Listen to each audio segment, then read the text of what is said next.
Tomorrow, India's only daily television platform for small businesses. We bring you the right information to empower you, the SME entrepreneur. Tonight on the show, the influencer conversations. First up is with AKVO, and our second conversation tonight is with Sun Mobility.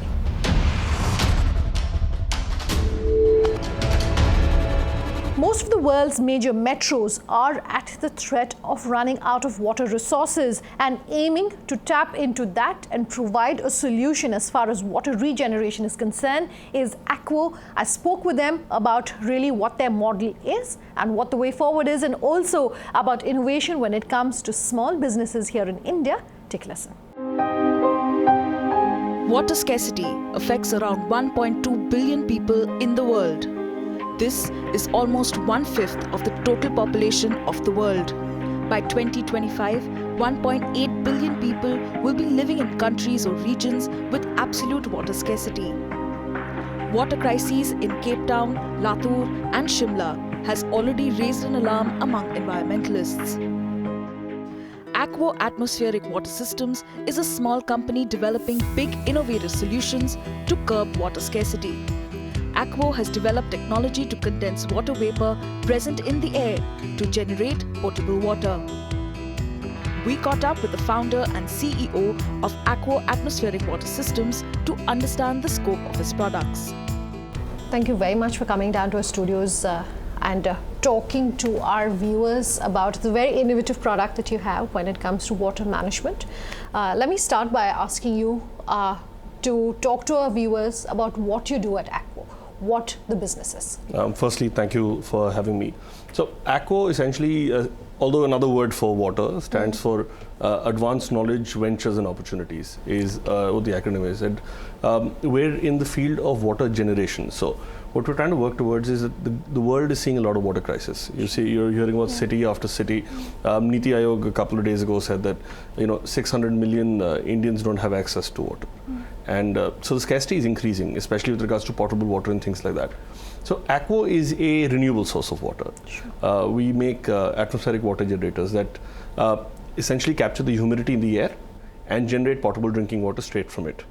So it's a solution that, if I'd put it at par with any other product, would be, say, the solar of power. What solar is to power, atmospheric water generation is to water. But there's a renewable source and we should be able to tap it. Okay, so no one in India does what you do at the moment? No, so to be very honest, people have done a lot of college projects and they worked around it, things like that. But we're the first one that's taken to the right commercial level of what we're doing. So my question really is that, in the sense to understand that while you may have a few projects that were happening along the space of water and water management, at what point did you decide that this was a space that was going to give you money and therefore you were going to invest money and go all out?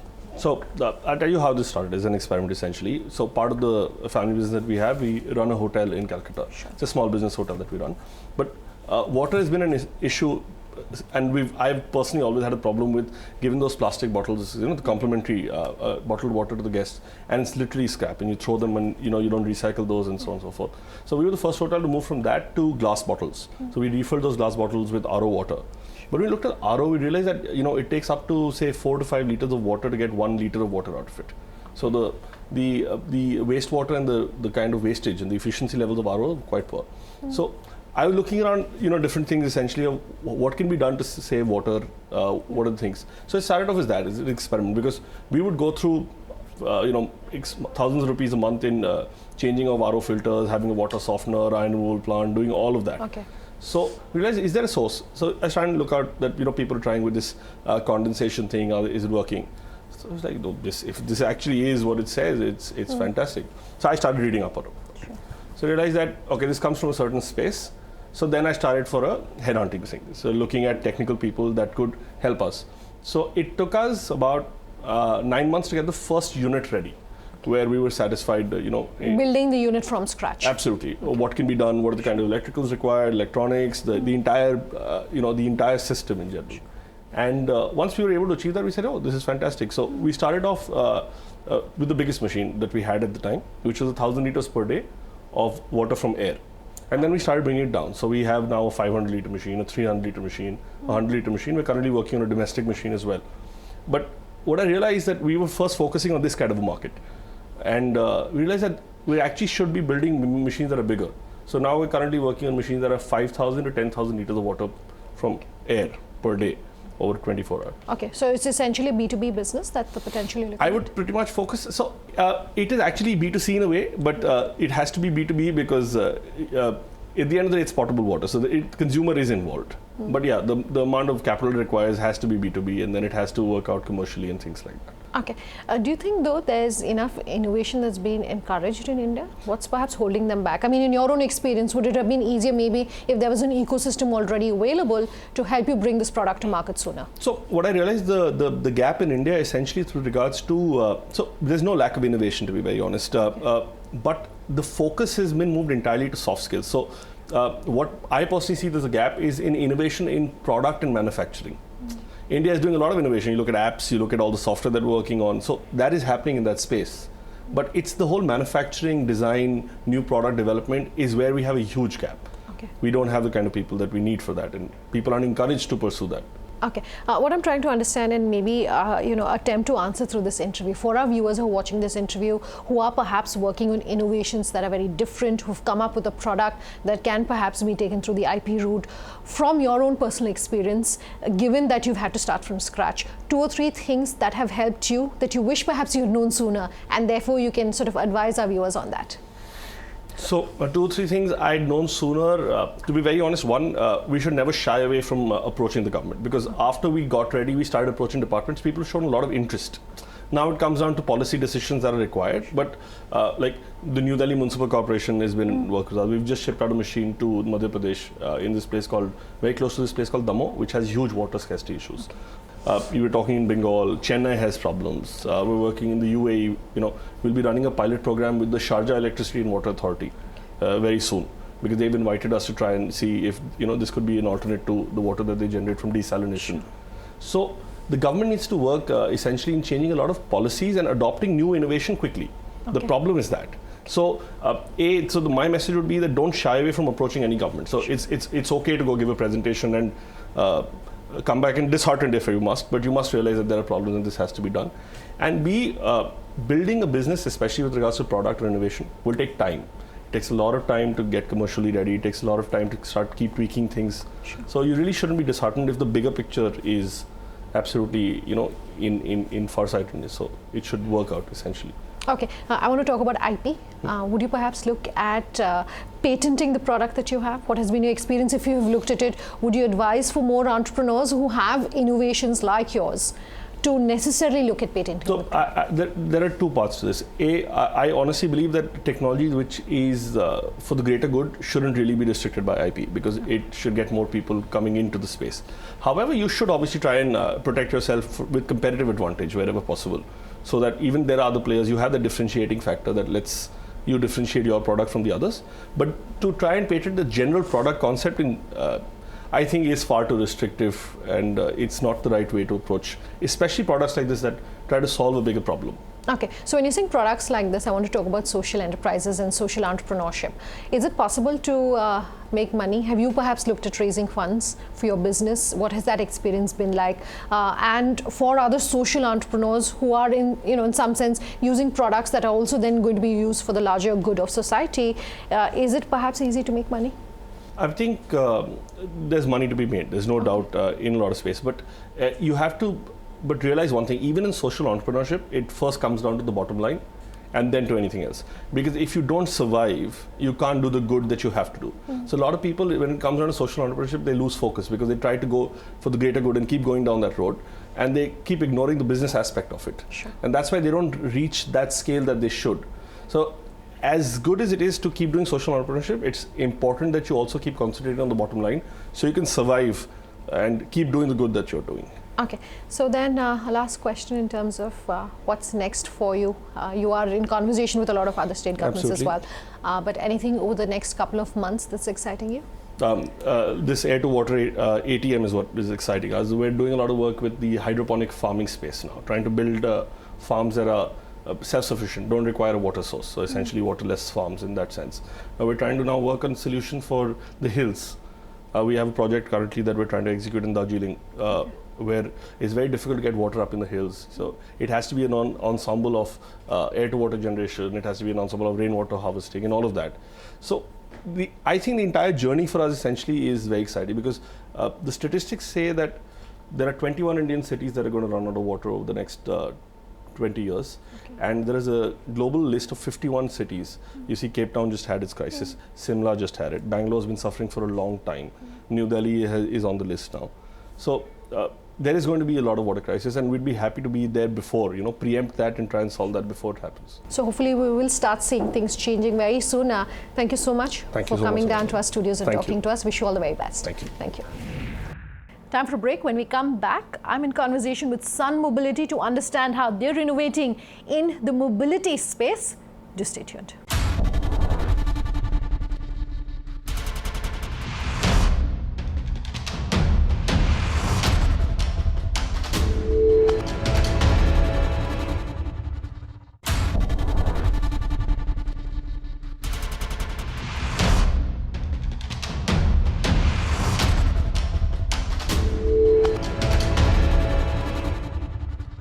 Welcome back. You're with us here on Leaders of Tomorrow, and tonight on the show, our second The Influencer conversation is with Sun Mobility.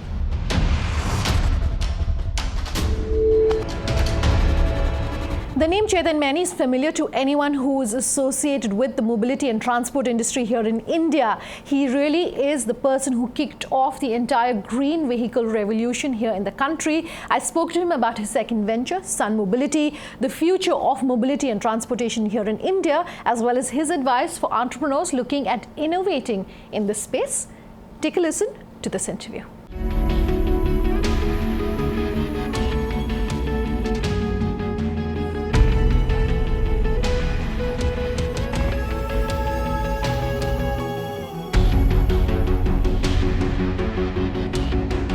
Thank you so much for speaking with us here on Leaders of Tomorrow, Chetan.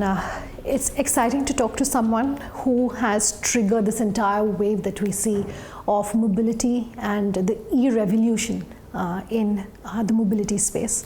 So thanks for being here on the show. Let me start by talking about what you're doing at Sun Mobility, and just to give our viewers a background really of your association with the e-vehicle space here in India.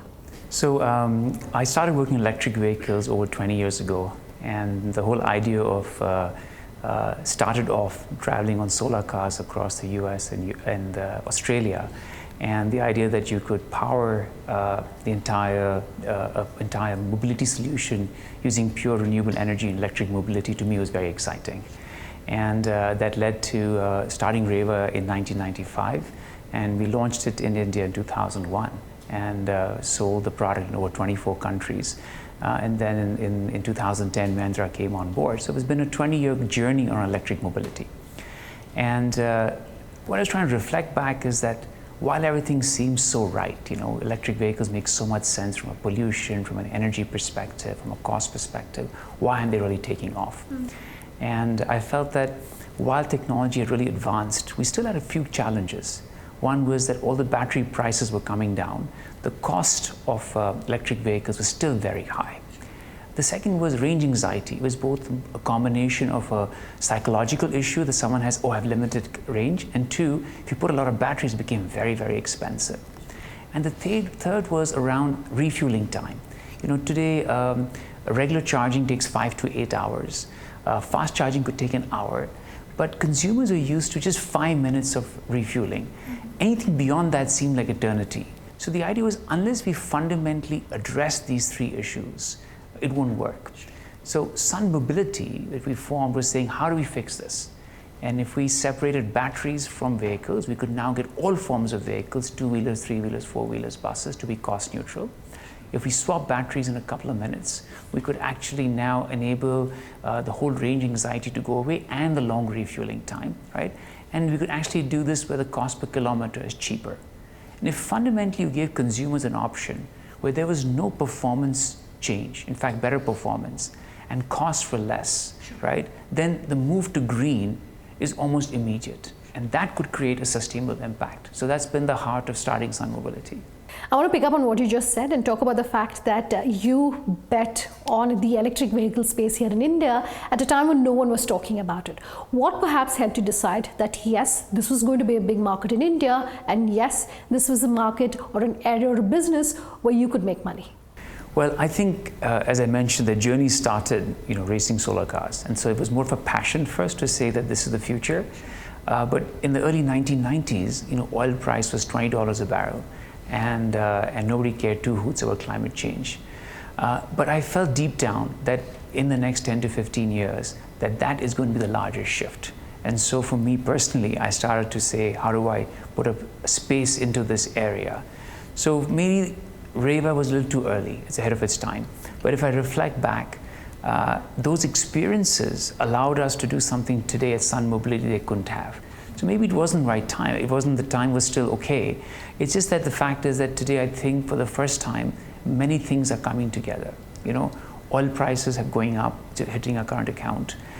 Climate change is being seen as a big issue. Technology has been changing rapidly. Consumers are saying we'd want new solutions. And so we've felt that right now the time frame for all of this is correct. Maybe 15 years ago that wasn't as clear, but maybe it was for me in my mind and made me push this through. Okay, I will talk also about the role that the government perhaps is playing when it comes to this industry, but let's talk about the work that you do with Microsoft, for instance. Run our viewers through some details really of this association that you have with them. Yeah, so as part of our entire solution, we have these smart batteries that have 3 onboard computers. We then have these quick interchange stations that swap them, and what connects everything to consumers and the network is our smart network. It allows us to plan where the infrastructure is. It's also allowing us to connect with all the batteries. It has consumer apps for payment gateways and allows us to optimize the system. It's a very complex network, so we wanted a platform that was very scalable. What if millions of users were on it tomorrow globally? How do we make something that's very scalable? How do we take telemetry data and use it to further add services for consumers? So our relationship with Microsoft was to use their platform, the Azure IoT platform, that allows us to build our smart network on and connect all our devices. It also allows us to use their edge computing technologies within our stations so that we can do a lot of processing there and connect them to our main cloud. So we wanted a partner that really was thinking of scale, understood platforms, since we're building a global platform, and we felt that this partnership between our two organizations really put our skill sets together to build something much larger. Okay, you also have an association with Ashok Leyland, and that's far as the buses segment goes. Just walk us through that. Yeah, so it's very interesting. Ashok Leyland and us came together, and to trying to say how do we transform mobility in cities on this area. And so Ashok Leyland has created the buses side, and we've created the batteries and the infrastructure. And in just a matter of 7 months, we showcased our solution at the auto show. And today the buses are undergoing trials. And later this year, we will be actually piloting them in cities on this area. And this is really interesting because one of our stations can do almost 300 swaps a day. Now imagine if you try to do the same thing with regular charging, you would almost have to have 150 stations. So we replace the infrastructure with a very small amount, which mimics consumers using regular IC engine infrastructure. And that's never happened before at a scale of a bus on this area. I want to talk about the big picture. While it's great that the government does have this 2020 vision, a lot of critics are arguing that the infrastructure is not in place. For instance, for electric vehicles, the charging ports are still not available, and a lot of it, I understand, correct me if I'm wrong, still needs to be imported into the country. Your comments really on what you would like to see as far as infrastructure in India is concerned. You were talking about buses, and you're saying, we're looking at this as a solution for the cities. If India is to become a fully clean energy country, our tier 3, tier 4, etc., also needs to come on board to these clean energy solutions. What needs to be done?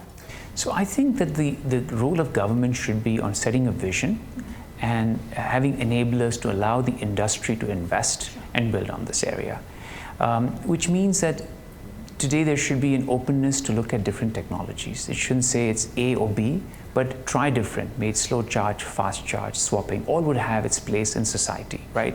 So I think it's about being open about this. But the most important is setting its vision.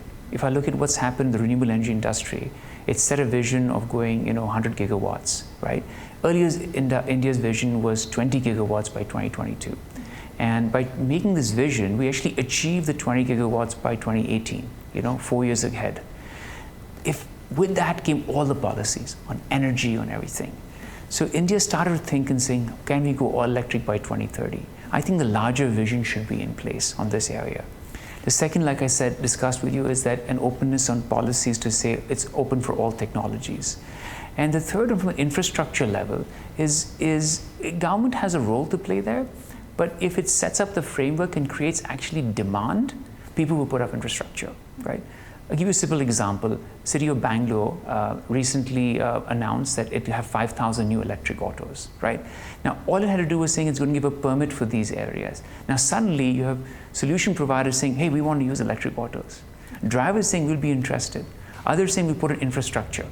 So maybe there are ways that they can create demand on a policy level and create a framework to allow industry to do this. End this interview on a positive note. You're saying that there definitely is huge potential and you're looking at 2030. If we are looking at that vision and we want to achieve that vision and that target really, what needs to be done? What more needs to be done? By 2030, India is going to have probably 350 million vehicles on its roads. We're also planning 260 gigawatts to 300 gigawatts of renewable energy. To put that in perspective, we could power every form of transportation by 2030 with renewable energy. So India has an opportunity in 13 years from today to completely run on clean energy produced in India, create millions of jobs with a new industry and be a global leader. So, and at the same time, improving the lives of people. This to me is a huge, exciting journey. It's for the younger generation to say that we're doing things not that just make money, but we're going to change people's lives. And I'm really excited that we can be all part of this journey. I wish you all the very best. Thank you so much for speaking with us, Chetan. Thanks.